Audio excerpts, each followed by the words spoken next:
You see the ONS data that came out a couple of weeks ago that said for the first time ever since records began, 50.1% of women are childless by 30, the first time ever. Well, so this is... A safe haven law in Nebraska is raising some serious questions. It is not just for babies, and now some parents are actually abandoning their teenagers.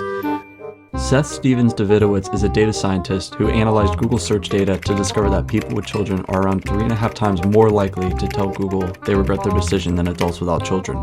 However, people are 7 times more likely to ask Google whether they will regret not having children in the future than having them. Why is that? This boils down to the societal pressure that is placed on people to have children. Children are seen as the ultimate meaning to a person's life. But imagine having children and thinking that it will be the most wonderful experience where your life is suddenly jolted with meaning. Cue the sleepless nights, lack of sex with your partner, crying, screaming. So what are the reasons that I am child-free? Number 1, I grew up in a family that had lots of fighting and parents that got divorced. I remember talking to my mother about the differences in relationships when you have children. She said, when we didn't have children, we'd go into work together, we had time in the morning to talk about things, and when we got home, we both could talk about our individual work lives and day. But when my mother had me and stayed home, there was nothing that they could share. This eventually took a toll on their relationship, and they simply didn't spend as much quality time together. Studies again and again show the drastic impact children have on relationships. Matthew Johnson, a professor of psychology, writes, comparing couples with and without children, researchers found that the rate of the decline in relationship satisfaction is nearly twice as steep for couples who have children than for childless couples. The irony is that even as marital satisfaction of new parents declines, the likelihood of them divorcing also declines. Married couples with children tend to try to stick out a bad marriage for the sake of keeping the family together, which is noble.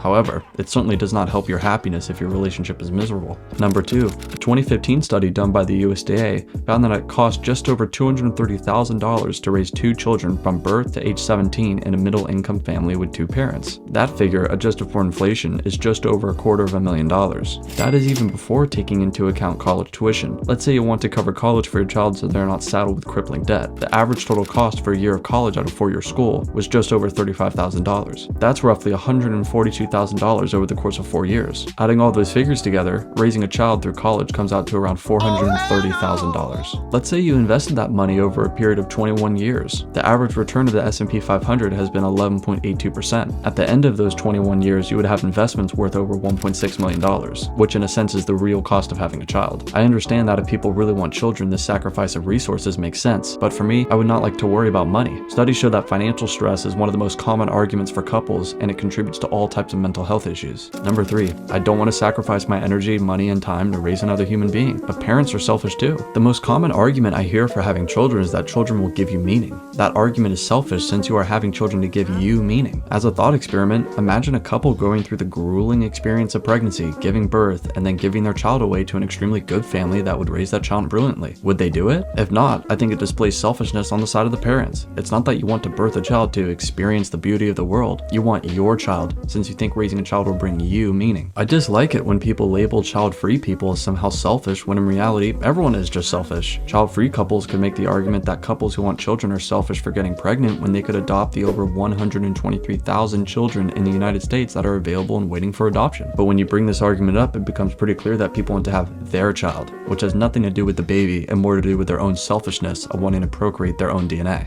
Number 4, the ultimate reason to not have children is freedom. There's nothing worse than feeling trapped, and sadly this is extremely common for parents. More common than we would like to believe. Children are the most intensive commitment you can take on, which is guaranteed to make you feel less in control of your life. The time commitment in itself is immense, and I think that self-care is extremely important to living a happy, healthy life. Not having time after work to engage in hobbies, self-care, friends, and dates with my partner would make me miserable. I think that the reason why people are scared that they will regret not having children is because society has said that to be fulfilled and have meaning, children must be present in your life. But I think this is pretty cheap since your meaning is whatever you want it to be. Pick your own North Star, whether a career, relationships, hobbies, or having a child. Live your life according to your values and terms.